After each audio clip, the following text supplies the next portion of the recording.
Flávio, mais uma vez, obrigado por compartilhar toda essa experiência conosco. É de grande valia para todos nós que estamos assistindo esse vídeo aqui. Obrigado. Obrigado pelo convite, Sage. Um abraço a todos da Arata Academy. É um prazer estar aqui com vocês.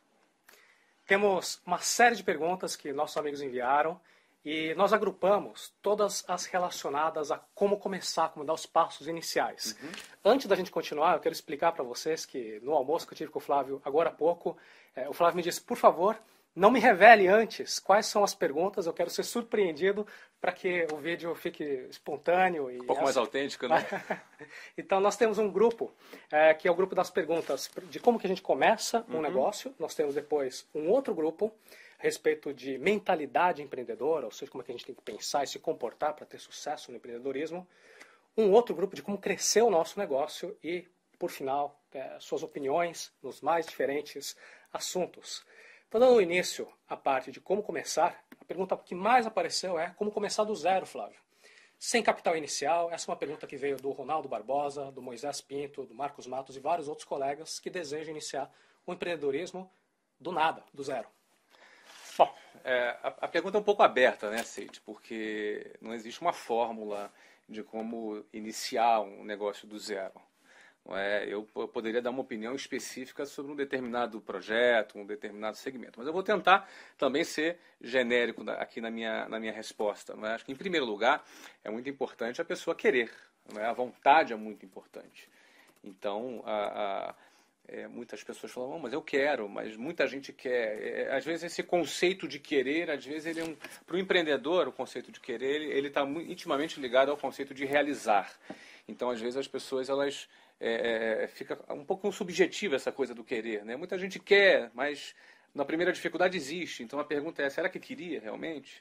Não é? Muita gente diz que quer, mas no meio de uma situação turbulenta, no meio de uma situação que em qualquer negócio vai existir, em qualquer empreendimento vão existir variáveis, vão existir decepções, vão existir dificuldades, vão existir processos burocráticos do governo, vão acontecer uma série de desafios. E como é que a pessoa vai reagir diante disso? Se ela desiste, se ela já não foca a mente dela para uma solução mais criativa, a minha pergunta é sempre essa: será que ela queria realmente?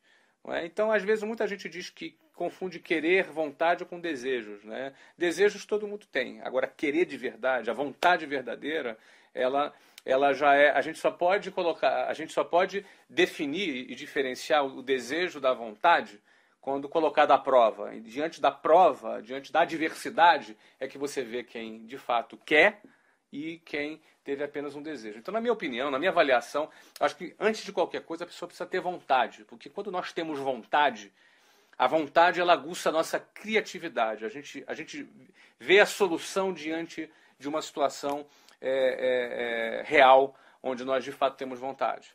Não é? Sabe que esse ponto que você acabou de comentar me trouxe a pergunta do Rodrigo Scherer, que ele parece que é uma pessoa que tem vontade, mas não sabe por onde tocar os próximos passos. Ele até disse, uma das partes mais difíceis, se não a mais, em iniciar um empreendimento é escolher o ramo de atuação.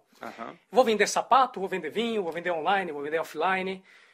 Como não tem uma fórmula, será que o Flávio pode ajudar a gente a aprimorar essa visão empreendedora? Então, no caso do Rodrigo, ele tem a vontade, mas não sabe o que fazer. Então, é uma pergunta um pouquinho mais específica. Mas a tua vontade, Rodrigo, vai te levar ao que você fazer, porque é aquilo que eu falava, a verdadeira vontade, aquela... Então, deixa eu tentar, porque é uma coisa muito subjetiva, pessoal. É um negócio...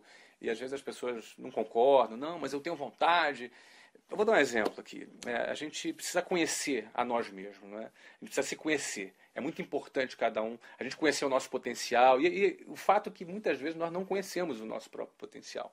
A gente não sabe daquilo que nós somos capazes, daquilo que somos capazes. Então, um exemplo que eu costumo dar uma pessoa estava andando na rua e veio, de repente, um Rottweiler e um Pitbull correndo atrás dela. Não é?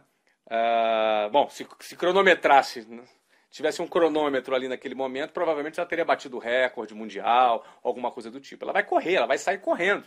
E aqueles cachorros ferozes atrás dela, ela vai correr, ela vai saltar, ela vai pular muro, ela vai subir em árvore. Eu não sei se alguém já correu de cachorro, mas numa situação extrema como essa, por exemplo, a gente se depara com um potencial que nós tínhamos dentro da gente, mas a gente não sabia. A gente não tem noção. Então, numa situação extrema como essa, a adrenalina vem, não é? E a gente é capaz de realizar coisas que a gente não tinha ideia que era capaz de realizar. Não é? Então, nós temos uma capacidade, um potencial dentro de nós que é muito importante a gente conhecer esse potencial, a gente se dar conta desse potencial e não duvidar desse potencial. Então, quando a gente tem a vontade de fazer alguma coisa, não é? Essa vontade ela é acompanhada de uma busca, e essa busca você vai alcançar. Você vai definir. Oportunidades tem muitas por aí. Você tem oportunidade de negócios online, você tem oportunidade de negócio offline, você tem oportunidade de negócio na área da indústria, na área de produtos, na área de serviços. Cada oportunidade dessa, obviamente, vai ser acompanhada de uma necessidade de investimento, não é? Para você fazer aquela ideia acontecer. Mas uma coisa é certa, aí já é um outro departamento. Mas primeiro vem a vontade, depois a escolha. E as oportunidades você vai se esbarrar com ela. Eu nunca, por exemplo, imaginei que eu fosse trabalhar com curso de inglês. Eu não planejei quando eu era pequenininho, quando eu crescer eu vou abrir uma escola de inglês. Não é assim que o negócio acontece. Não é? Eu estava lá tranquilo, fazendo meu curso de ciência da computação e comecei a trabalhar com curso de inglês e me deparei com uma oportunidade. Eu enxerguei as transformações que estavam acontecendo no mercado brasileiro, a entrada das empresas internacionais, o início da globalização. Menos de 3% da população brasileira falava inglês. O inglês se tornou fundamental para que alguém crescesse profissionalmente, pudesse conquistar novos cargos numa empresa multinacional, por exemplo. Eu enxerguei essa oportunidade e começamos a desenvolver um sistema de ensino que não levasse 7, 8, 9 anos de duração, porque quem está no mercado de trabalho não pode levar 8 anos para aprender inglês, o cara está morto, não é? Mas, Flávio, houve uma análise da forma como você está dizendo? Poxa, eu posso empreender aqui, posso empreender ali, vou empreender no inglês porque tem o fator A, B, C e D.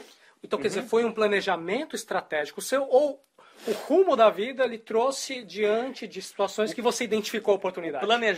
Eu acredito que o planejamento ele vem num rumo. Ele acontece enquanto você está caminhando. Sim, perfeito. Entendeu? Eu não planejei trabalhar no curso de inglês. O meu planejamento, quando eu comecei a trabalhar no curso de inglês, era: eu preciso ganhar um dinheirinho para pagar o restaurante e o cinema da minha namorada. Eu tinha 19 anos de idade e ela tinha 16 anos na época. E eu não queria depender dos meus pais, eu queria um dinheirinho para pagar cinema, pagar restaurante para minha namorada. Esse era o meu objetivo, esse era o meu planejamento. Só que no caminho, no rumo, ao conhecer, ao me aprofundar, ao trabalhar na área comercial dessa escola de inglês, eu enxerguei uma oportunidade. Sim. Não é? E em cima dessa oportunidade, aí eu já comecei a fazer um planejamento. Entendeu? E aí daí vem a execução desse planejamento. Voltando àquela primeira pergunta, eu também não tinha dinheiro. Eu não tinha um recurso da minha família, meus pais não tinham condições de me ajudar, eles me davam só apoio moral, não tinham condições de me dar apoio financeiro, mas eu tinha um projeto. Então, meu primeiro objetivo, meu primeiro recurso, eu chamei um amigo, apresentei para ele a minha ideia. Eu já tinha 4 anos atuando em escolas de inglês, ou seja, eu já tinha conhecimento do setor, não é? Já tinha o meu planejamento, ele não era um planejamento só teórico, ele já tinha características práticas, porque eu tinha trabalhado 4 anos naquela pequena rede de escolas de inglês. E aquele meu amigo comprou a ideia. Pô, legal. E o que ele precisava fazer? Ele precisava vender um Voyage 86 que ele tinha, era em 1991, então era um Voyagezinho já rodado. Precisava vender o Voyage dele e ele ia ser meu sócio na abertura dessa primeira escola. Da primeira escola que foi no centro do Rio de Janeiro, na Rua da Alfândega, na esquina com a Avenida Rio Branco. Só que o seguinte, 3 semanas antes da gente já começar a fazer já os aportes, o meu amigo amarelou. Ele ficou com medo de perder o Voyage dele. Aí amarelou. O cara amarelou, o cara ficou com medo. Deu um pavor no cara lá e ele saiu fora. E eu fiquei na mão. Eu já tinha pedido demissão do meu trabalho. Já tinha um grupo de pessoas que estavam acreditando em mim, que iam ser os primeiros funcionários, já aguardando a inauguração da primeira escola. Sim. Não é? Eu já tinha falado para várias pessoas e agora não tinha. O Voyage velho desapareceu, virou fumaça. E eu não tinha grana. E agora? O que eu vou fazer? Eu precisava do recurso. Então, primeiro vem a vontade, depois você define o projeto, aí eu posso dizer, aí você precisa do recurso. No meu caso, eu tinha definido o recurso, que o cara vendeu o Voyage dele lá, ia botar mais um dinheirinho lá e estava resolvido o problema. E de repente eu fiquei sem capital, sem o meu capital inicial.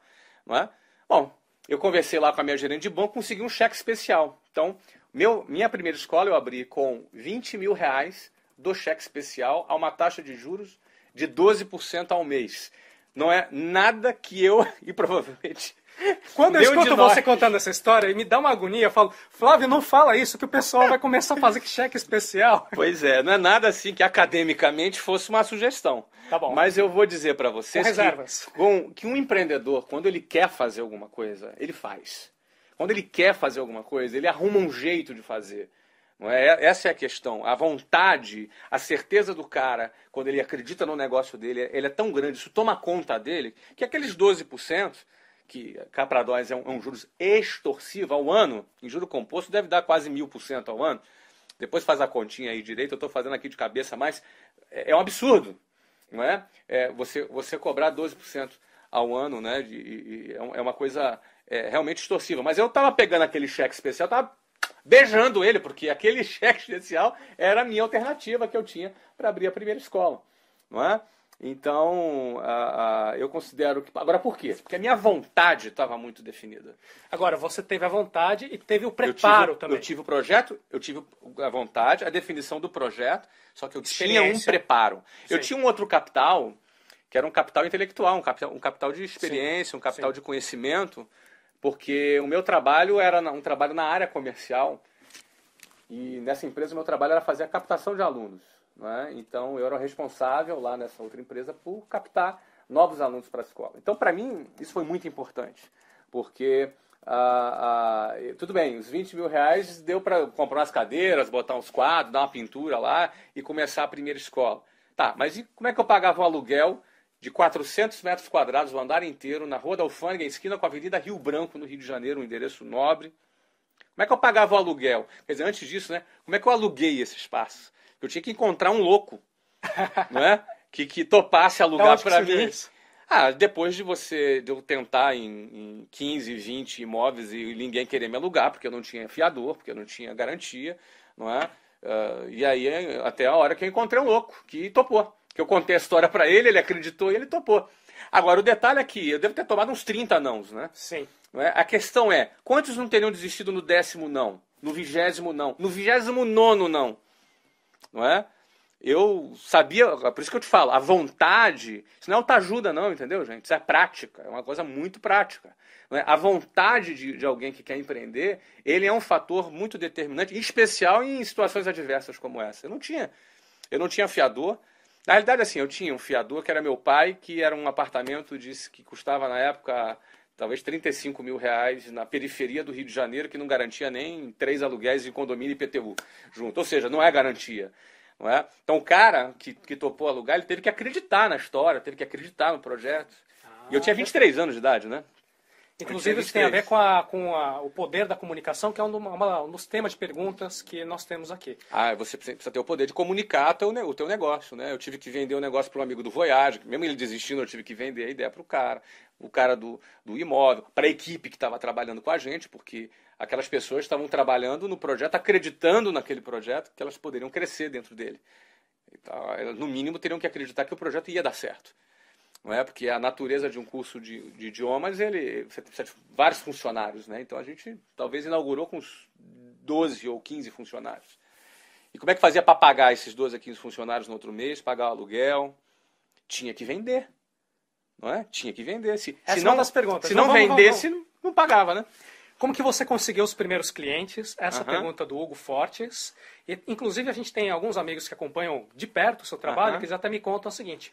O Flávio, quando abriu a primeira escola de inglês, ele conseguiu 1 ano de escola aberta, em 1 ano, 1.000 matrículas. Me corrija se estiver errado, Flávio. Tá por dentro. Essas matrículas foram todas realizadas usando uma técnica que até hoje você usa na WhatsApp, ou houve outros meios, né, na época, panfletagem, divulgação de escola, etc. Essa é a pergunta do Luiz Felipe de Assis. Legal, Luiz. Boa. Tá bem informado, Luiz. É isso aí mesmo, desse jeitinho que você falou. Bom, como eu falei, eu trabalhei 4 anos numa escola de inglês na área comercial. Ali a gente trabalhava fazendo a prospecção de alunos. E a técnica comercial que a gente usa, ela leva em conta que o nosso aluno adulto, vamos entender, primeiro, quem é o meu aluno, quem é o aluno da WhatsApp, qual é o perfil desse aluno, como ele se comporta e como é o ciclo de decisão desse aluno. E como a gente, em função desse perfil, desenhou a estratégia comercial. Não é? Então, em primeiro lugar, o aluno da WhatsApp é um aluno de entre 25 a 45 anos de idade, entre as classes A e B. Na época, nosso posicionamento também atingia a classe C, depois a gente reposicionou, mas para você entender o perfil do aluno. E por ser um aluno entre 25 e 45 anos de idade, ele não é um aluno, não é um perfil que quer estudar inglês. O aluno adulto, ele não vai estudar inglês assim, ai, cara, que delícia, vamos estudar inglês, é tão legal estudar inglês, né? Não, cara, olha, o cara que quer estudar inglês, ele vai assim, ai, é um mal necessário. Eu vou estudar inglês porque é necessário, porque é uma necessidade. Ele não vai para uma escola de inglês da mesma forma que ele vai para o cinema, que ele vai para um show, que ele vai para um restaurante bater papo com amigos. Não, estudar inglês é um mal necessário. Então, se estudar inglês é um mal necessário, o que eu vou te dizer aqui é uma estatística empírica, não é resultado de uma pesquisa científica que a gente tenha feito ao longo de 20 anos. Eu já atuo há 22 anos nesse segmento de idiomas, né? Mas eu vou dizer para você que é uma estatística que é resultado da nossa observação. Não é? Para cada um aluno que espontaneamente se levanta de sua cadeira e vai até uma escola de inglês e chega lá e fala assim, olha, eu vim aqui fazer a minha matrícula. Para cada um ser humano decidido como esse, eu garanto a você que tem 200 pessoas que estão em casa falando assim, olha, esse ano eu preciso fazer curso de inglês. Mas ele não toma iniciativa. Eu costumo até brincar que o Dia Internacional da Mentira não é o dia 1º de abril.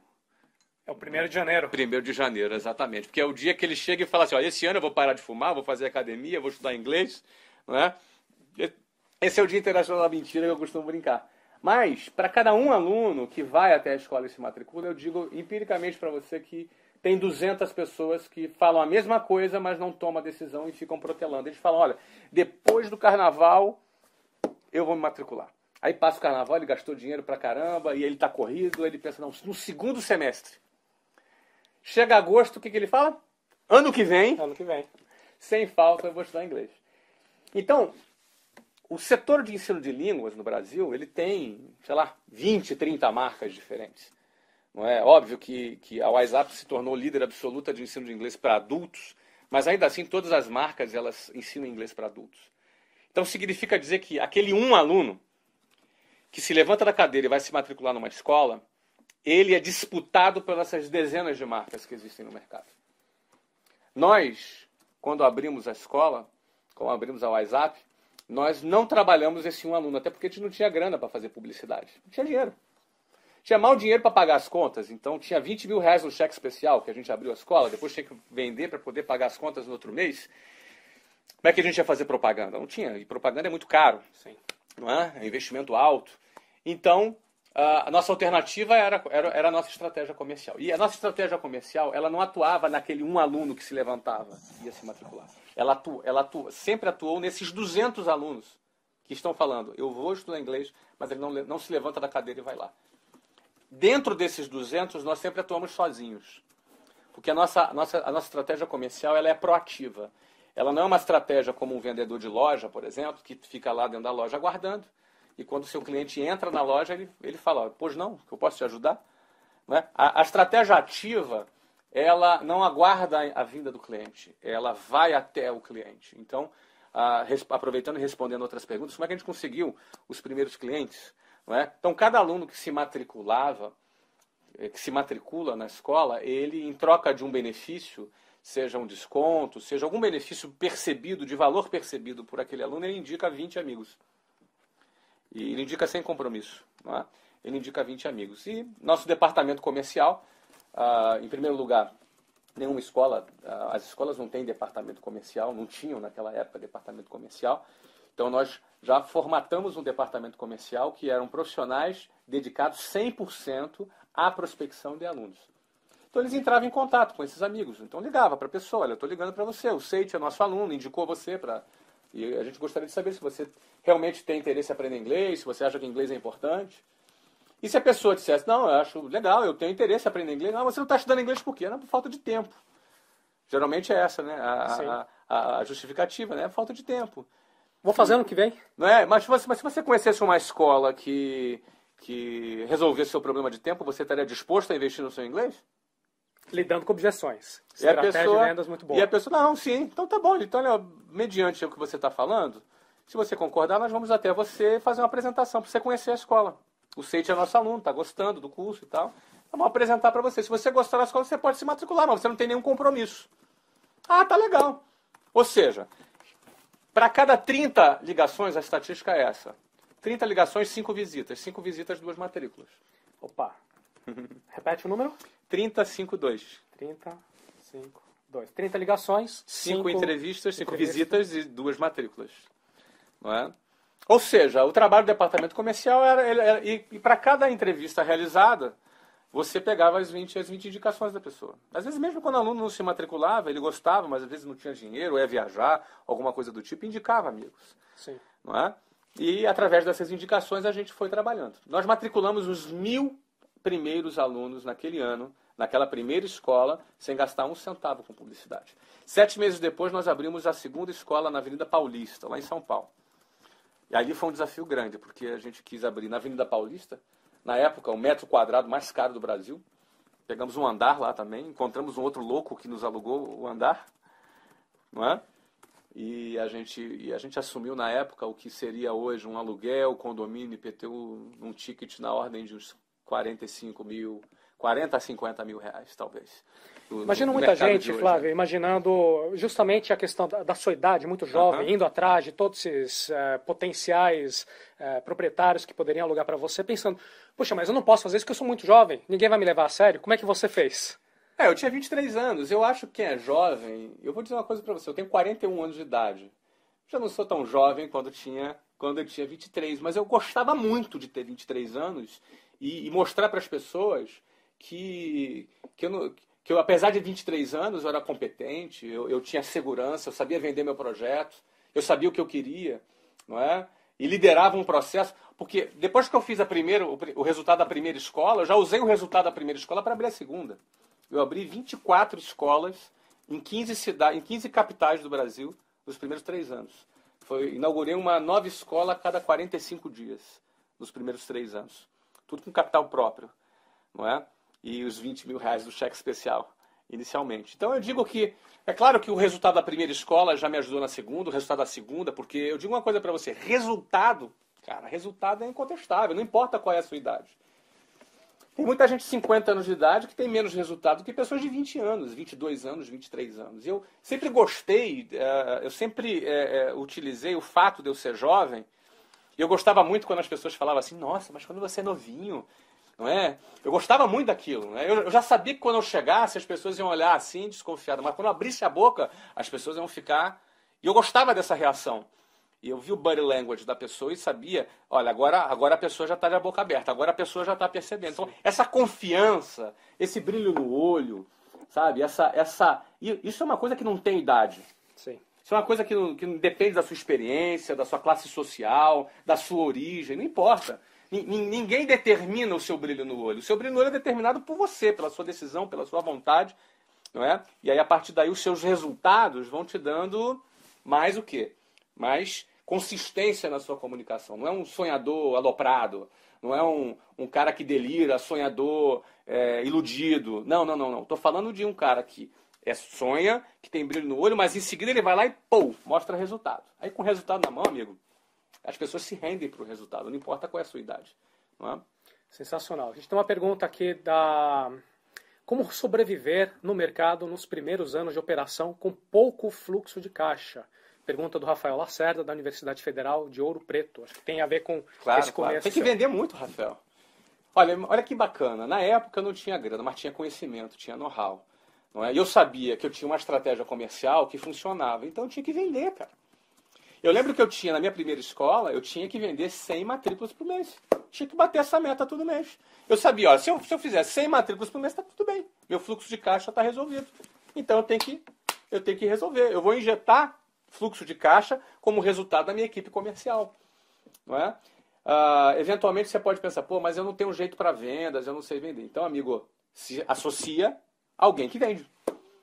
Porque eu acho muito importante, se você quer abrir um negócio, você botar dinheiro para dentro. A venda é o que põe dinheiro para dentro. Não é? O que você injeta fluxo de caixa é o resultado comercial da sua empresa. A Ambev, ela, que é a maior cervejaria do mundo, a Ambev, não é? Ela tem que bater meta. Se ela não vender, ela não paga as contas. Se a Coca-Cola não vender, ela não paga as contas. Nenhuma empresa sobrevive se não vender. Então, já que nós tínhamos uma estratégia comercial e desenvolvemos essa estratégia comercial que independia dos investimentos de publicidade, porque a gente não tinha dinheiro para fazer, então era o quê? Era 30-5-2. 30 chamadas, 5 entrevistas, 2 matrículas. Então, vamos embora, vamos ligar, vamos marcar, vamos matricular e para poder pagar as contas. Então, a resposta, meu objetivo, é vendendo. Não é? Batendo, cumprindo as metas de vendas. Esse era o primeiro lugar. E com a qualidade do produto, a gente conseguiu o quê? Reter o aluno. Sim. Porque se você não você vende, mas se entrega um produto porcaria, não adianta. Você tem que ter ali uma qualidade aceitável para você fazer a retenção dos seus alunos. Não é? Então, ali, né, no nosso caso, era um conjunto de venda mais retenção de alunos. E a retenção era resultado do serviço que era prestado naquele momento. Né? Keila Maidana pergunta, você começou com o dinheiro do cheque especial, como é que você adquiriu conhecimento de como gerir o dinheiro para que lhe desse um retorno? Qual foi a sua atitude no aspecto financeiro, no aspecto de gestão? Eu fui muito privilegiado nesse início, porque eu trabalhei 4 anos na empresa, numa escola de inglês, focado na área comercial. Mas a Luciana, lembra a Luciana que eu falei no início? Não é? Eu me casei com a Luciana, eu tinha 20 anos e ela 17 anos.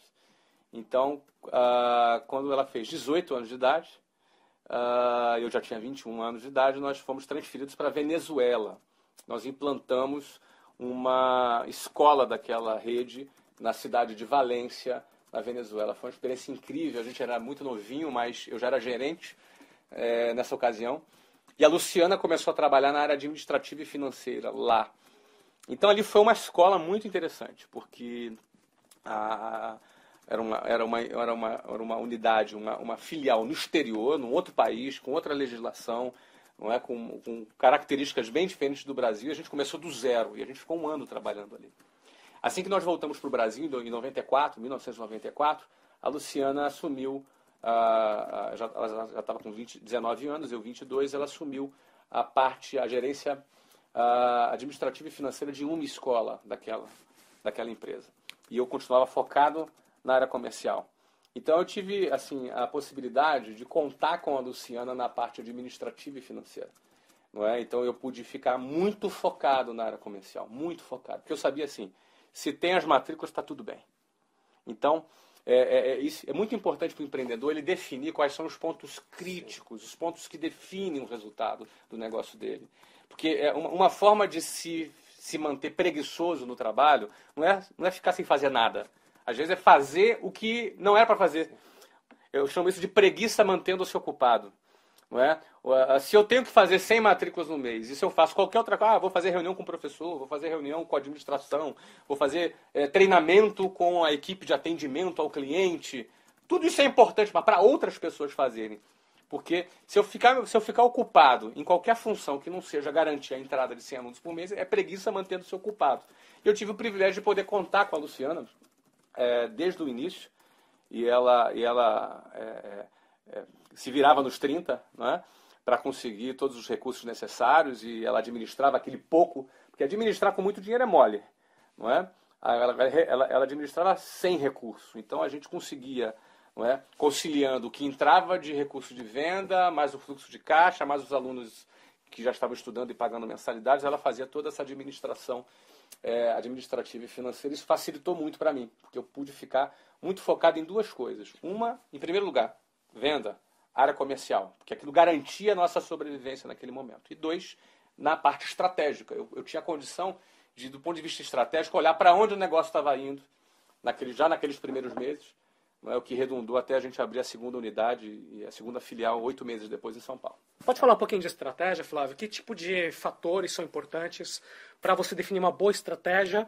Ou até mesmo você acha que tem uma boa estratégia, na implementação vê que, o mundo prático tem fatores diferentes do que eu imaginava, Como é que você reajusta a sua estratégia? Acho muito importante a estratégia para você definir para onde você está indo. Então, para mim, naquele momento, estava muito bem definido.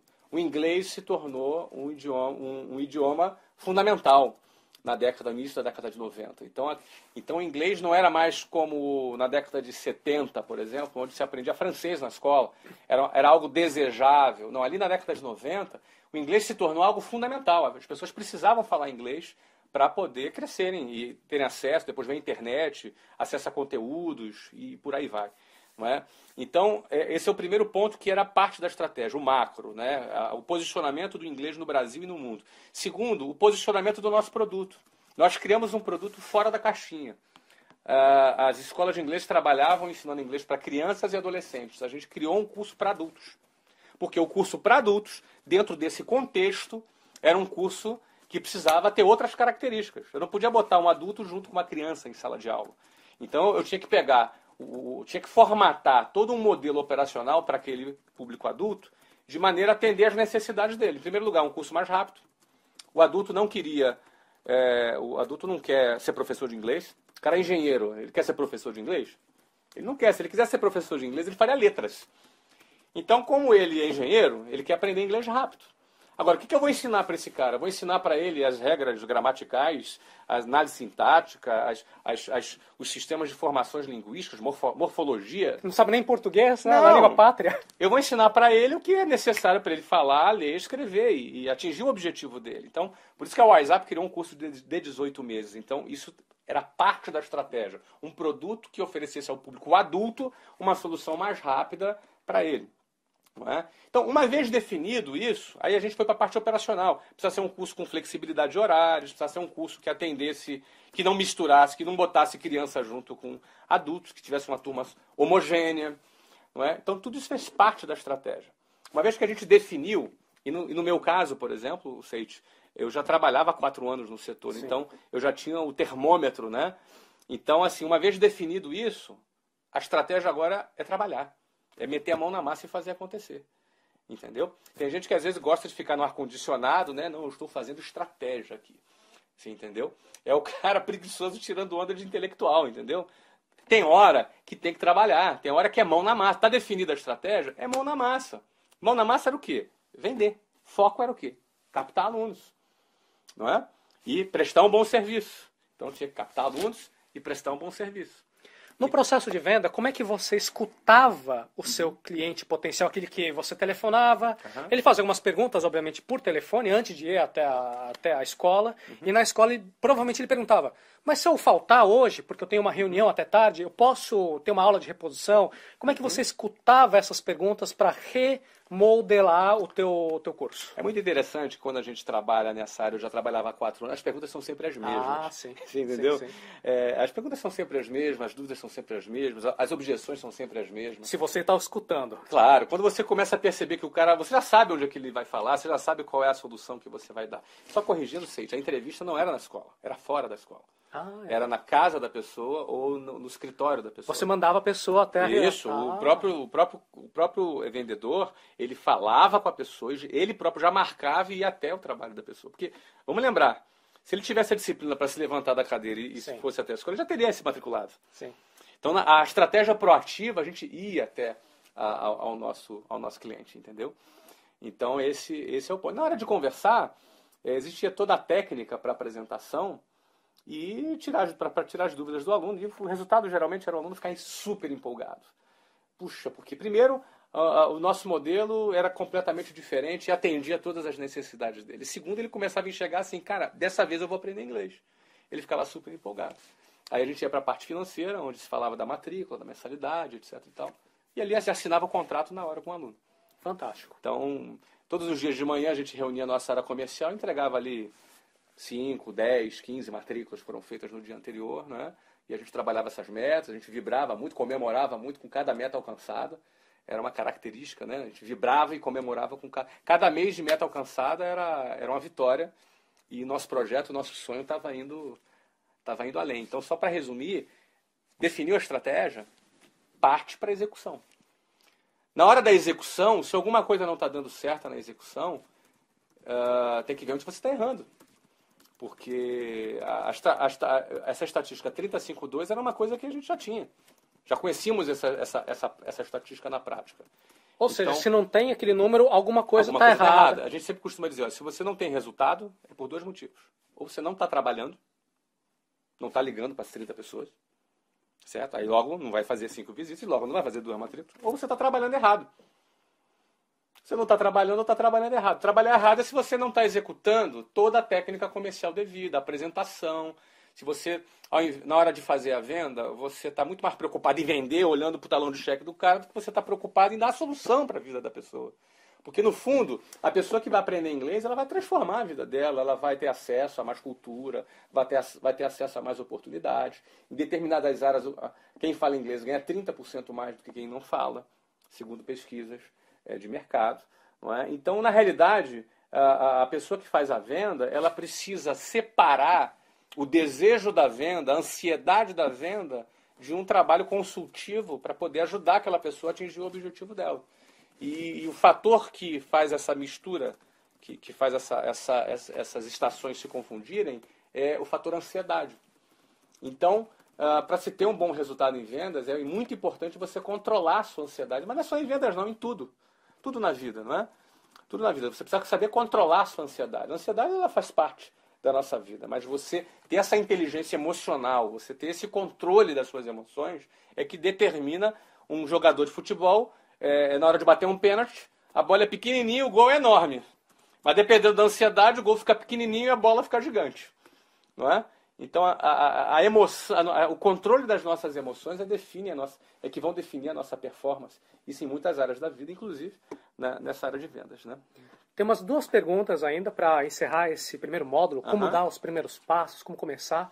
O Daniel Costa pergunta como escolher naquilo que a gente vai se dedicar quando tem várias opções interessantes. Imagina o Daniel igual uma criança na fábrica de chocolates pensando, pô, posso fazer isso, posso fazer aquilo, tem uma oportunidade aqui e ali. E ele fica um pouco paralisado. Isso é um efeito comum quando a gente tem muitas escolhas. Tem alguma dica boa para ele? Olha, será que sim? Será que, Daniel, que você tem realmente tantas escolhas assim? O que você está levando em conta para considerar que você tem tantas escolhas assim? Porque eu considero que grandes oportunidades não são tantas. Então, se você tem tantas escolhas assim, sem saber quais são as suas tantas escolhas, eu começo a questionar se de fato essas tantas escolhas são realmente grandes oportunidades, como talvez você esteja pensando. Não é? Analisa com calma, porque eu vejo que as grandes oportunidades são aquelas que você olha e fala, cara, peraí, eu estou maluco? É isso mesmo? Pô, não, peraí, é isso mesmo, peraí, pega a conta, pega uma planilha de Excel, faz a simulação financeira, você fala, caramba, o que é isso? Peraí, não é possível. Aí você conversa com algum amigo, peraí, me diz aí se eu tô maluco. Apresenta para ele. O cara fala, não, cara, isso é muito bom. A grande oportunidade é aquilo que bate forte, que teu olho brilha, teu coração bate forte, você quer fazer aquilo ali. Não é? Então, você tem que buscar nada menos do que isso. Não é? Eu acho que uma boa oportunidade de negócio é aquela que você identifica que você vai ter muito prazer em realizá-la e que ela vai te dar um excelente retorno. Eu não sei nem se você quer comentar um pouquinho sobre as suas novas iniciativas na área de futebol. Não tem problema. Quando eu li na página do Flávio, todos nós que acompanhamos o trabalho aqui do Geração de Valor, a gente tem um carinho enorme, todo mundo torcendo para o Flávio ir cada vez mais longe. E quando eu vi a história, pô, Flávio investindo agora em time de futebol, estádio, eu pensei, você fica com um pouco de receio, tipo, será que isso vai dar certo? Será que ele não está queimando dinheiro? E no almoço, em uma questão de 2 minutos, você me explicou, eu fiquei com o tal do queixo aberto, falei, putz, não tem como dar errado. Isso aqui é a grande oportunidade. Para quem não sabe, eu comprei um clube de futebol nos Estados Unidos agora, um investimento em torno de 60 a 80 milhões de dólares da minha parte, o governo da Flórida, a prefeitura de Orlando. O investimento total de em torno de 160 milhões de dólares, uma iniciativa público-privada, onde só o nosso investimento é de 60 a 80 milhões de dólares. Ainda tem alguns fatores, algumas negociações a serem feitas. Não é? E nós vamos levar esse clube, que se chama Orlando City, que inclusive você está convidado a curtir a página do Orlando City. Vou colocar o link aqui embaixo. Lá no Facebook. E não só isso, mas você vai ser muito mais que bem-vindo a ser um torcedor do Orlando City. Não tem problema, a gente não é ciumento, você pode continuar torcendo para o seu clube aqui no Brasil, mas seu segundo clube nos Estados Unidos, você está convidado. Nós vamos levar isso para a MLS. E aí, a primeira coisa que muita gente pergunta, A MLS é a Major League Soccer, é a principal liga de futebol nos Estados Unidos. Então a primeira coisa que as pessoas perguntam, pô, cara, o cara vai investir em futebol nos Estados Unidos, está comprando um clube nos Estados Unidos. Por que não comprou no Brasil? Por que não no Brasil, né? Em primeiro lugar, no não Brasil. É patriota? Em primeiro lugar, no Brasil, o clube não é uma empresa, né? O clube é um clube, é uma agremiação. Você não compra um clube nos Estados, aqui no Brasil. Não é? O máximo que você faz é investir em troca de publicidade. Como, por exemplo, a minha empresa, a WhatsApp, investiu cerca de 30 milhões de dólares para ser patrocinadora da Copa do Mundo. Nós estamos ajudando a FIFA a realizar a Copa do Mundo no Brasil. Mas isso é em troca de publicidade. Não é? E quando eu falo de investimento num clube de futebol nos Estados Unidos, eu estou comprando um clube, eu sou dono do clube. É uma empresa. Não é? Eu sou acionista, sou dono e controlador desse clube. É um negócio. Negócio com fins lucrativos. Não é simplesmente uma troca de publicidade. E muita gente pergunta, mas nos Estados Unidos, futebol nos Estados Unidos, né? Isso ilustra muito bem aquilo que eu estava falando sobre grandes oportunidades. Meu filho de 13 anos joga futebol. Nos últimos 3 anos eu fui motorista dele aos fins de semana, levando o Breno em várias cidades da Flórida para participar de torneios, jogos de futebol. E fiquei lá em contato com o Youth Soccer, que é o esporte para a divisão de base nos Estados Unidos. Fiquei impressionado com a quantidade de jovens envolvidos e os pais completamente envolvidos. E fui fazer uma pesquisa daquilo. Quando eu fiz uma pesquisa, eu identifiquei que nos Estados Unidos existem 24 milhões de crianças entre 5 e 17 anos de idade que praticam o futebol, nosso soccer, o nosso futebol aqui no Brasil. Não o futebol americano, o futebol nosso aqui mesmo. Não é? O que já faz com que o futebol nos Estados Unidos já seja hoje, no ano de 2013, o esporte mais praticado dos Estados Unidos. Eu tenho certeza que você não sabia disso, né? Que o esporte mais praticado nos Estados Unidos é o futebol. Eu não sabia. Fiquei chocado, fiquei impressionado com essa observação. Seguindo na pesquisa, nós observamos que a média de público nos estádios por jogo em cada partida da MLS, ou seja, da liga da MLS, que é a principal liga, a primeira divisão dos Estados Unidos, já é 50% maior do que a média de público da Série A do Brasileirão, ou seja, a primeira divisão do Campeonato Brasileiro. Você sabia que a média de público nos Estados Unidos já é 50% maior que aqui no Brasil? Eu também não sabia. Não é? Diante dessas informações, prosseguindo na pesquisa, eu vi que a MLS é a 7ª maior liga em termos de público no mundo. Ou seja, atrás apenas da Espanha, Itália, Alemanha, França, México e Argentina. Em 7º vem a MLS. E em crescimento. A previsão é que nos próximos 10 anos ela seja a maior liga em termos de audiência do mundo. Tenho certeza que você também não sabia dessas informações. Só que quando eu me deparo com essas informações, morando nos Estados Unidos e sendo eu uma pessoa empreendedora, eu falei, cara, isso aqui é uma grande oportunidade. Vou trazer um time para a MLS aqui no sudeste dos Estados Unidos. Eu morava em Orlando, não tinha time em Orlando, não tinha time em Miami, Atlanta, Minneapolis, Tampa, não tinha nenhum time. Vou trazer para cá.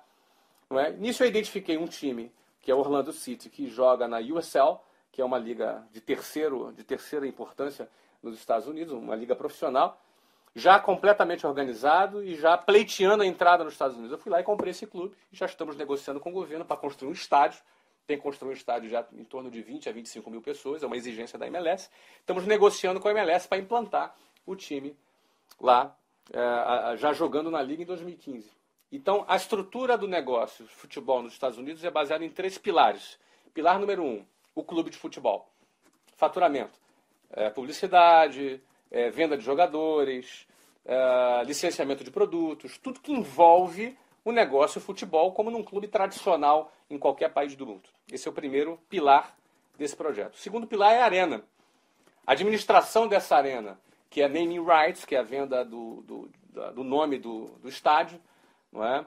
As propriedades de publicidade, alimentação vendida dentro do estádio, estacionamento, suítes corporativas. Então, só para você ter ideia, esse estádio tem um projeto de ter 40 suítes corporativas. Cada suíte é vendida por em torno de $500 mil por mês. geralmente são bancos, empresas que compram para fazer networking, para levar clientes, etc. e tal. São 40 suítes corporativas. Então, a venda dessas propriedades na administração da arena, além da possibilidade de fazer shows e outras atividades que não futebol, também. Então, esse é o segundo pilar que envolve o negócio. E o terceiro pilar que vai envolver esse negócio, é uma rede de franquias de escolas de futebol nos Estados Unidos. Ou seja, se nós temos 24 milhões de crianças americanas entre 5 e 17 anos que praticam futebol nos Estados Unidos, eu quero só 5% desse mercado. Com 5% desse mercado, essa rede de 1.000 franquias já terá mais de 1.200.000 alunos. O que já vai tornar, e desse negócio eu entendo bem, porque a WhatsApp é uma rede de franquias, já com o modelo de negócio que nós desenvolvemos, que foi recentemente vendido agora para Abril Educação, o qual eu me tornei acionista na Abril Educação, é um negócio que eu entendo muito bem. Então, é só você tirar o inglês e você pega o futebol e você coloca o futebol. Ou seja, é o mesmo negócio nos Estados Unidos, não é? Sem nenhuma concorrência numa rede de escolas de futebol nos Estados Unidos. Não é? Bom, o negócio arena já é maior que o negócio clube, só que o negócio rede de franquias de escolas de futebol é maior que a arena e o clube juntos. Os três juntos formam um modelo de negócio desse investimento que eu estou fazendo no futebol. Eu contei essa história aqui a pedido do Seite, mas voltando àquela pergunta, é assim que funciona. Aí você faz a conta, eu tenho lá o meu modelo, o meu planejamento, os números são... Não acredito nesse número. Não é possível, eu estou maluco. Vem cá, eu chamo 1 ou 2 amigos, deixa eu apresentar isso para você aqui. Eu devo estar louco. E aí? Aí o resultado é que o cara fica louco também. Deixa eu ser sócio. Deixa eu ser sócio. O cara fica louco. Então, assim, o bom negócio, a boa oportunidade é aquela que você olha para ela e fala assim, cara, não, eu estou maluco. Não é possível. Porque assim, você enxergou alguma coisa. Você enxergou alguma coisa que a maioria não enxergou. E quando você enxerga essa coisa, que é o primeiro pilar do empreendedorismo, que eu costumo dizer que é a visão. Quando você enxergou essa coisa, o próximo passo que você vai ter que ter é ter a coragem. Porque você tem que ter a visão e a coragem. Se você tiver a visão e não tiver a coragem, você fica chupando o dedão, cara. Você vai olhar para aquilo e um dia você vai ter... Alguém vai fazer... Aí você fala, eu tive a ideia primeiro. Eu tive a ideia primeiro, né, cara? Mas isso aí não adianta. Vítima, já aconteceu isso comigo. Isso é ruim, né, Feite? Então, você tem que ter a visão. Mas aí depois você tem que ter a coragem. Porque beleza, isso é tudo muito bonito, mas vai me custar botar a mão no bolso e pegar 80 milhões de dólares. Né? Hoje eu não vou precisar de botar 80 milhões de dólares no meu cheque especial. Ainda bem. Mas requer uma coragem de fazer esse investimento. Só que o terceiro passo é ter a competência. Então é visão, coragem e competência. Você precisa ter a visão para você enxergar, depois a coragem para você avançar naquela visão que você teve e a competência de fazer acontecer. Fazer bem feito. E fazer bem feito. Aí isso envolve o produto, envolve toda a estratégia e, amiguinho, a venda, né? Tem que vender. Produto que não vende fica encalhado na prateleira. Então, se você não vende, amigo, teu sócio precisa vender. Se você, teu sócio, não vende, estou preocupado com você. Tem que vender. Alguém tem que vender. Se não vende, é hobby ou é caridade? É caridade ou é hobby. Também, desculpa. Ainda assim, rapaz, vai ser uma caridade medíocre se não vender também. Exatamente. Porque ninguém quer, porque você não tá vendendo. Vai ser uma coisa sem expressão, entendeu? Sim. Até para fazer caridade, você tem que vender a tua ideia. Para você agregar outras pessoas na sua caridade. Não é? Exatamente. Bom, é isso. Bom, obrigado pela paciência, porque, olha, estou aqui com um tempo aqui para terminar aqui esse bloco. Estou procurando passar o máximo possível de conteúdo aí. Leandro Matera pergunta, quais conselhos você dá para algum empreendedor que trabalha com inovação e criação de novos nichos? Ou seja, alguém que quer fazer algo além do óbvio, identificou algo um pouco diferente, o que você pode, pela tua experiência, recomendar, Flávio? Olha, eu acho que está muito ligado a tudo isso que eu falei, porque eu sempre busquei trabalhar com inovação, não é? Quando eu trabalhei com curso de inglês, eu não inovei o negócio com o curso de inglês, já existia, mas a forma, o posicionamento, a forma de vender o material didático, a forma de vender a matrícula, tudo isso foi uma inovação no modelo de negócios e inovação também no produto. Então, eu gosto muito da inovação porque ela te permite ter valor agregado no seu produto. Não é? Então, o meu conselho é que você nunca se conforme com o óbvio. Né? A palavra se conformar significa ganhar a forma. Não é? Conformar, você ganhar a forma do óbvio. Não é? Então, quando você não ganha a forma do óbvio, você vai a todo momento buscar uma nova saída, uma nova alternativa. E quando você encontra, você tem um grande valor agregado nas suas mãos. O próprio negócio do futebol é uma forma de inovar, porque tem uma rede de franquias desta forma, como a gente vai gerir, grandes marcas do futebol hoje não conseguiram. Você tem aí grandes marcas que têm escolinhas, fazem franquia, mas não conseguem emplacar, porque não sabem tocar. Então, eu acho que inovação é uma excelente estratégia para você gerar valor e agregar valor no que você quer vender, seja produto ou serviço. Flávio, enquanto a gente conversava, além de anotar ideias importantes que você está transmitindo para nós, eu tentei capturar, fazer uma fórmula de tudo que você está contando. Eu quero dar alguns pontos de destaque, você me corrige naquilo que eu coloquei de errado e que ficou faltando. Acho que dessa conversa toda, primeiro passo, nada disso aconteceria se você não tivesse aqueles 4 anos de experiência, porque isso que te deu a bagagem necessária para implementar com competência. Então, essa experiência, o conhecimento é muito valioso. Eu poderia acrescentar aqui, Seite, desculpa te interromper. Claro. Então, eu sempre costumo dizer, quem quer empreender alguma coisa, procure trabalhar antes de empreender naquilo. Não é? Procure ter uma experiência de graça. De graça, cara. Tu vai aprender de graça. Não importa qual é o salário, vai pagar bem, pagar mal. Não interessa. Investe. Você quer trabalhar, fazer algum projeto de logística, cara, vai trabalhar em alguma empresa que seja forte em logística, sei lá, vai trabalhar no Correios, vai trabalhar em algum lugar para você captar, para você aprender o que aquela empresa tem para fazer. Porque esse conhecimento é também uma forma de capital, né? Um capital intelectual. Às vezes um salário paga R$1.000 e você pode falar, não, tem outro negócio que paga 1.500, eu vou para o outro que paga 500 a mais. Só que você não está. Mas qual é o conhecimento que você vai agregar ali? Que tem um valor enorme. Você também tem um entendimento de modelo de negócios, isso também é muito importante, você adquiriu isso com a prática, mas isso, hoje... eu fui aprendendo também ao longo do caminho. Isso. Sim, e hoje você aplica isso em outros negócios, como é o caso agora do futebol. Aí a gente já pegou aquilo que aprendeu e agora já está aplicando direto. Isso.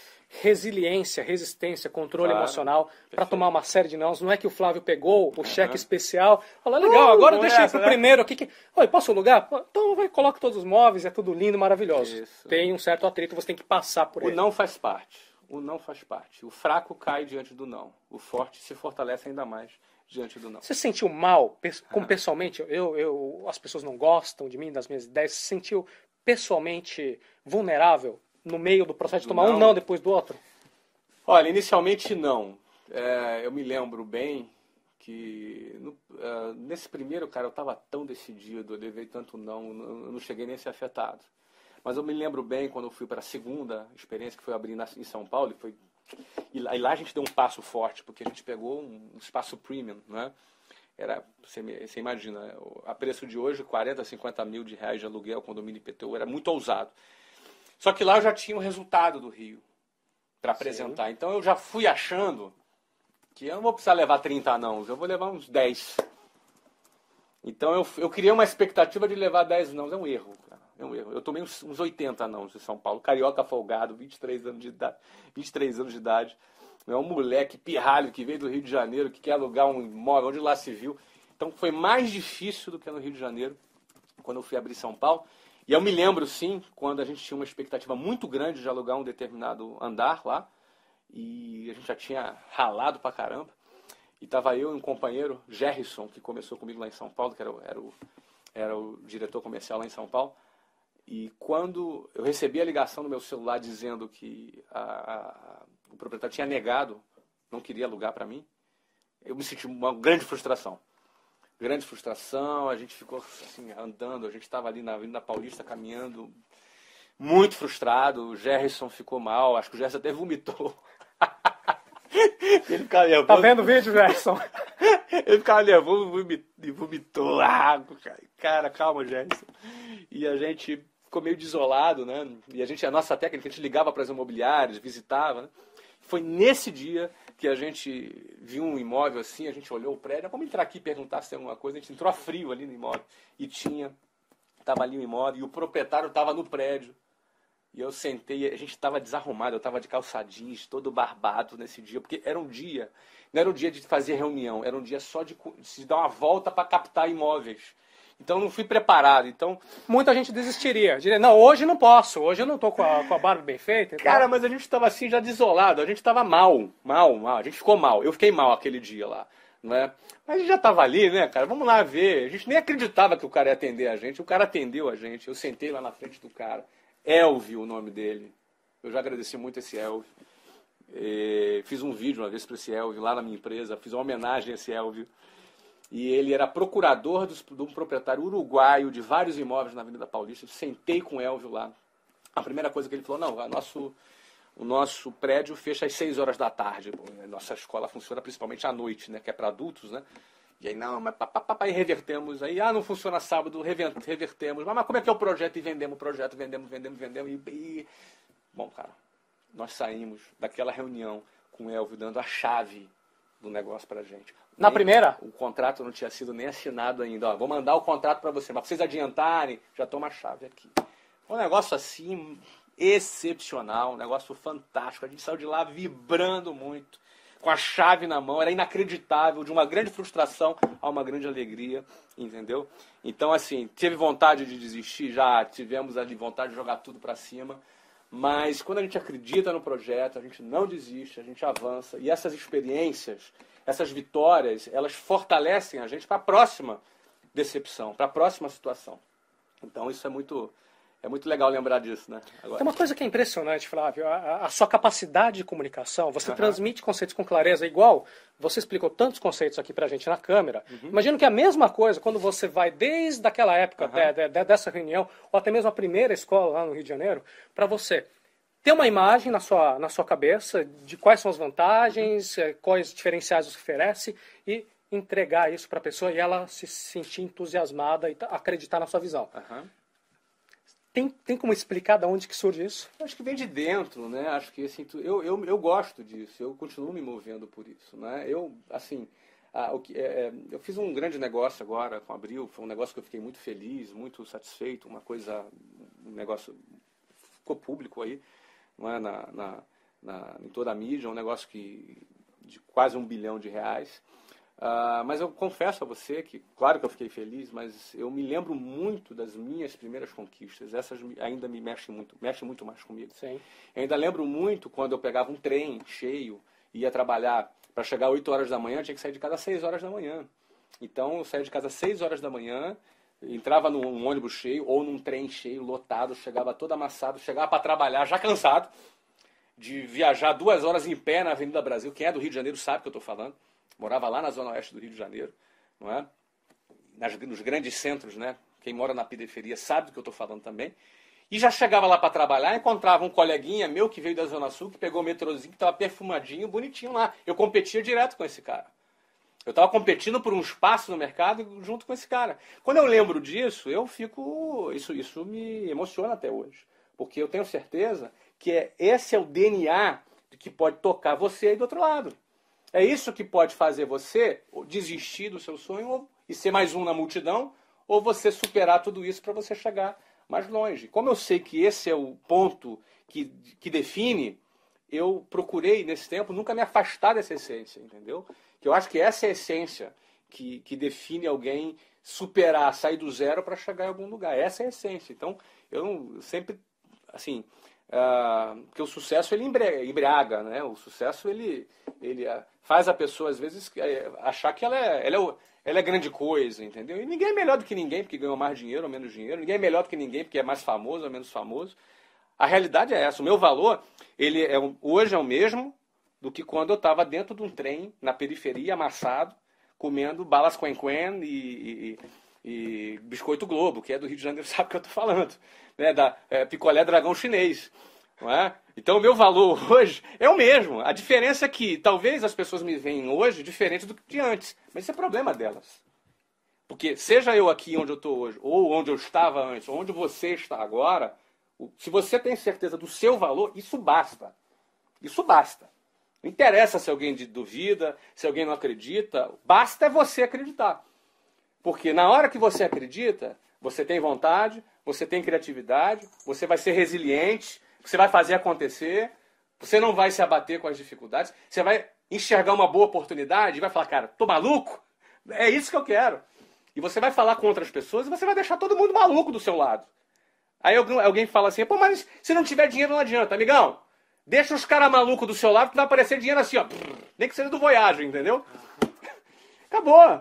Porque hoje em dia as pessoas, nem que o seu vizinho, teu primo, teu pai, tua mãe, seja quem for, junta, faz uma vaquinha para investir em você.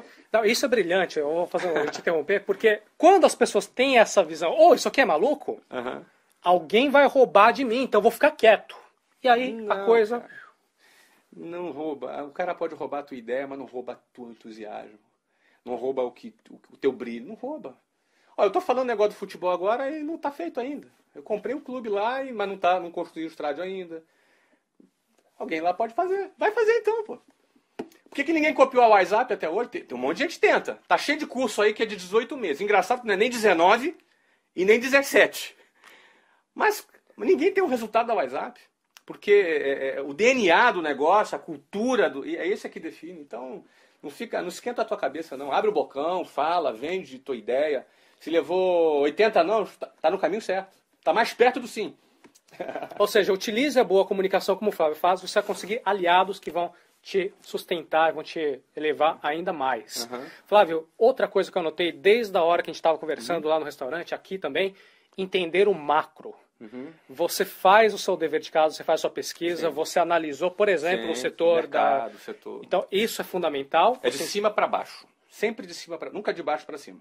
É sempre do maior para o menor. Ou seja, você não vai nunca navegar contra a correnteza. Se você vê que não tem oportunidade de mercado, você não quer nem saber como que operacionalizar os mínimos detalhes. É que talvez não valha a pena. Não é? É muito melhor você surfar uma onda do que você querer criar um mar. É muito melhor você criar uma prancha para surfar a onda do que você criar um mar. Então, enxergar o macro é muito importante. Fantástico. Entender o cliente também, você conhece muito bem o perfil dos alunos da WhatsApp. Isso também faz parte do teu processo, você que quer começar. Como é que é a curva de decisão desse cliente? É muito importante. Curva de decisão, termo essencial. Você entender o que faz ele tomar a decisão. Como é que é essa curva de decisão? Como é que ele constrói na cabeça dele essa curva de decisão? Isso é fundamental para a tua estratégia de venda. Como é que faz isso? Como é que você aprende isso? É observando, não é uma coisa... observando. No caso por exemplo, vamos pegar do futebol que é novo. O do inglês a gente já fez, o negócio que começou e foi vendido já. Vamos falar do novo. Nos Estados Unidos, eu fiquei intrigado porque que tinha tanta criança jogando futebol, tantos pais envolvidos, né? Eram, assim, para cada time com 15 crianças, tinha 25 pais. Eu fiquei muito intrigado com aquela situação. E fui pesquisar. Engraçado que eu tive respostas para dúvidas que eu tinha antes. Por exemplo, você nunca se perguntou por que os Estados Unidos ganham tantas medalhas nas Olimpíadas? Eu sempre achei, ou de repente o inconsciente coletivo pensa que é porque o governo investe no esporte. Não, que governo investe no esporte? O governo não faz nada nisso lá no esporte. Quem investe são os pais. Os pais investem no esporte. Eu nos Estados Unidos, em 3 anos, eu devo ter ido no barato, cara, sei lá, talvez em, 150 partidas de futebol do meu filho. Estou chutando, pode ser um pouquinho para cima ou um pouquinho para baixo. E eu não me lembro de ter assistido nem 5 no Brasil. Acho que você entra naquele ambiente e você entra no meio da cultura também. O engajamento dos pais com os filhos é muito grande. Quem já viu os filmes americanos, os pais torcendo, né? É bem aquilo mesmo. Eu comecei a pesquisar por que aquilo. Primeiro eu observei aquilo. Observei a diferença no meu comportamento e comecei a observar por que aquilo.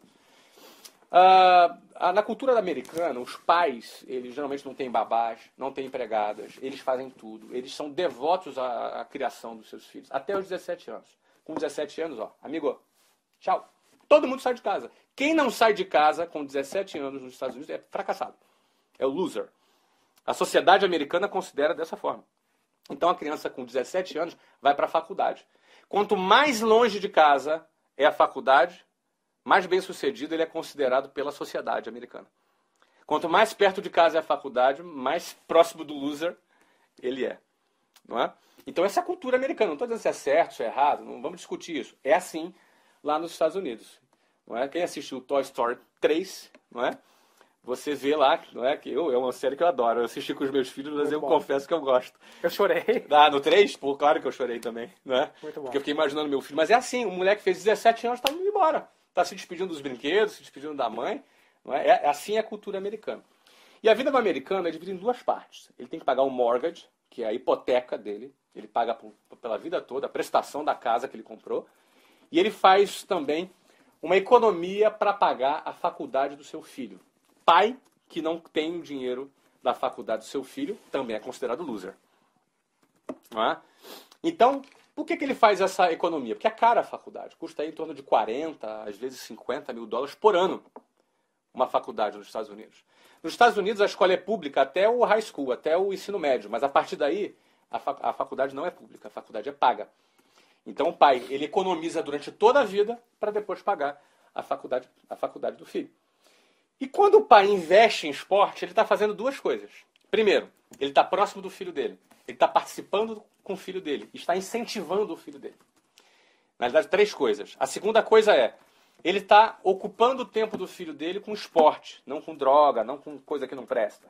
Ele está ocupando o tempo do filho dele com esporte, que é associado à saúde, disciplina, liderança, faz parte da formação do caráter do filho dele.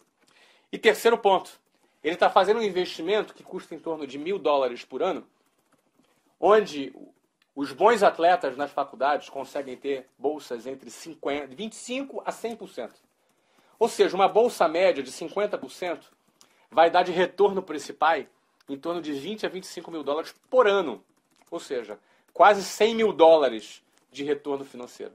Você investe tempo no seu filho, apoia ele, forma o caráter dele, ainda tem retorno financeiro. Por isso, os pais investem nos filhos. E por isso os Estados Unidos têm bastante medalha nas Olimpíadas. Ó, você vê, eu comecei a observar essas coisas.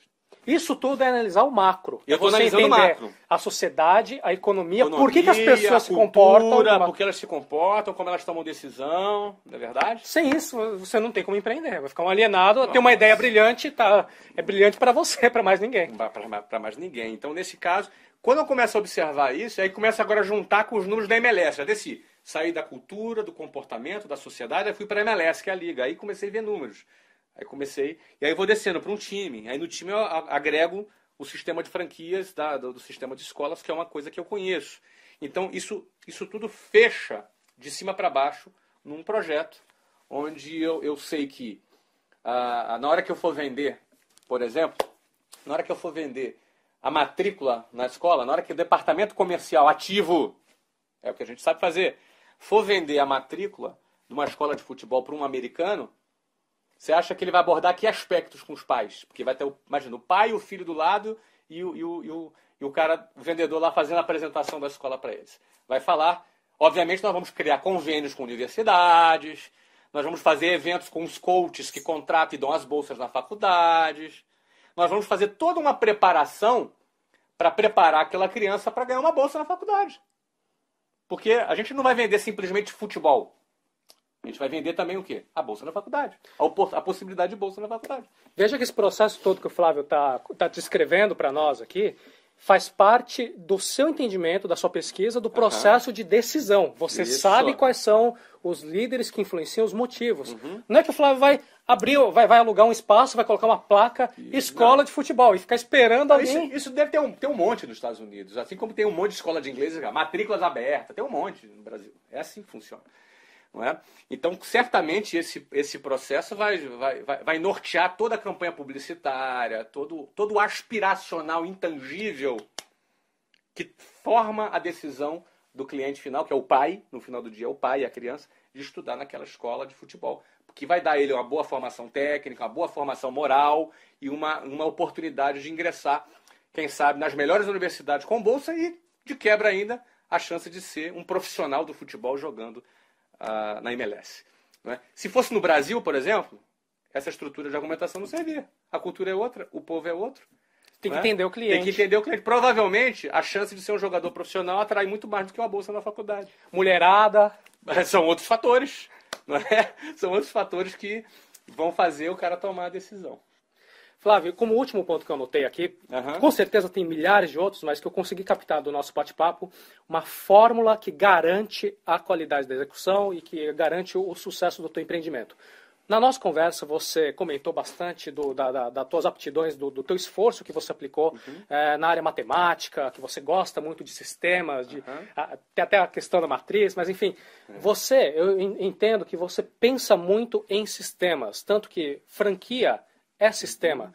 Quando você tem um sistema que funciona bem, tanto faz qual é a característica específica daquela pessoa, quem olhar o manual, implementar, faz a coisa acontecer. Então, esse pensamento sistêmico, eu acredito que ele ajuda muito. Algumas pessoas se sentem muito criativas, falam, não, eu vou improvisar, vou fazer de um jeito ou de outro, só que no final das contas acaba faltando essa parte sistêmica. Se você puder fazer um comentário, seria bem interessante.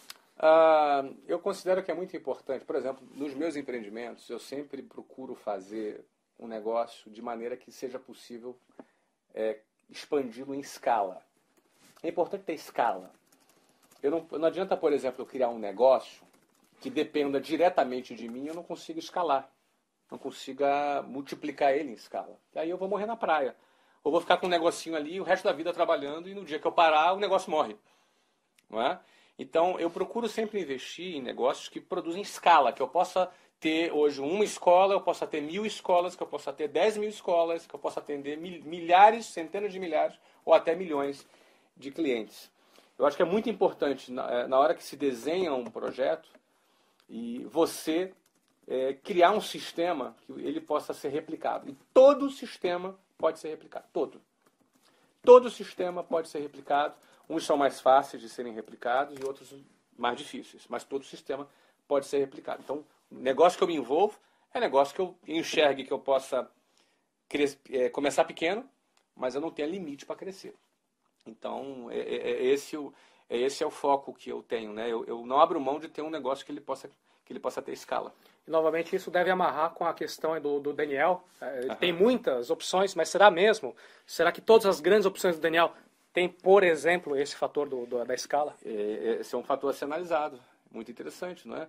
Eu lembro que eu conversava com um grande advogado em São Paulo, um escritório de advocacia top.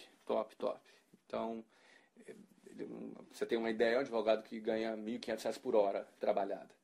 Então, e ele falava, Flávio, eu ganho bem, mas eu não, se eu parar aqui, meu negócio acaba. Eu não posso pegar e vender meu escritório de advocacia, porque o negócio sou eu, não é? O negócio sou eu. Então, muitas pessoas têm essa dificuldade, como, por exemplo, um médico. Um médico poderia ter essa mesma dificuldade. Pô, não, eu sou um bom médico, eu sou um excelente médico, mas se eu parar de trabalhar, a minha clínica acaba, porque o negócio sou eu. Só que um dia, alguém teve uma ideia e criou um plano de saúde. O plano de saúde é um negócio onde você vende a medicina em escala sem limites. Então, alguém um dia pegou a área da medicina e transformou num modelo criou um modelo de negócio que você pode dar escala a esse modelo de negócio. Isso pode ser feito com plano odontológico, isso pode ser feito com qualquer coisa. Então, eu penso que, já que eu vou aplicar um esforço de trabalho para empreender um negócio, ele tem que ter escala. Então, no exemplo do futebol, por exemplo, que eu acabei de dar agora, não é? A coisa do clube de futebol. A franquia de escolas é uma possibilidade que dá escala. A arena já não dá escala. A arena é aquilo ali, acabou.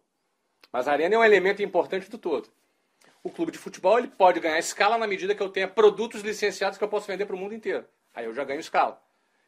Então eu tenho que sempre verificar onde eu vou conseguir gerar escala no meu negócio. Aí isso aí vai me garantir um esforço, que esse esforço vai valer muito a pena a médio prazo, longo prazo. Flávio, te agradeço demais. Obrigado. Nós tivemos... Isso aqui foi o primeiro bloco de informações e acabou o nosso tempo, infelizmente, que o Flávio é um poço de informações. E tem ainda a parte de mentalidade empreendedora, como crescer, opinião. São assuntos que não tem como a gente cobrir hoje. O Flávio tem alguns compromissos e o nosso tempo é limitado. Espero que no futuro a gente possa fazer outros módulos e discorrer um pouco mais, Flávio. Muito prazer, Seide. Um prazer aqui receber você em Barcelona, um lugar onde eu estou morando agora. Um prazer falar com vocês. Eu admiro muito o seu trabalho, o trabalho da Arata Academy. Você está de parabéns com essa tua iniciativa que tem aí transmitido o seu conhecimento e trazido para o seu público um conteúdo sempre com o objetivo de ajudar. Eu fico muito feliz em ver iniciativas como essa, que a gente ali no Geração de Valor, que é uma iniciativa que a gente também faz com muito carinho. A gente sabe que tem muita gente boa ali do lado, tem muita gente competente, capaz, sonhadora, que está a fim de fazer acontecer. Então eu espero ter colaborado com cada um de vocês, tá bom? Obrigado pelo convite. Muito obrigado. E com certeza, acompanhando o canal de Geração de Valor, a gente vai colocar vários endereços nas mais diferentes plataformas. Você vai ver que o ano de 2013 está cheio de novidades, né, Flávio? Bastante, é. E com certeza, vários pontos que a gente não tratou hoje serão com certeza abordados nesse ano e nos próximos anos que virão. Mas eu me convido para voltar, a gente falar mais com a galera aqui. Obrigado, será um grande prazer. Valeu. Tchau. Tchau.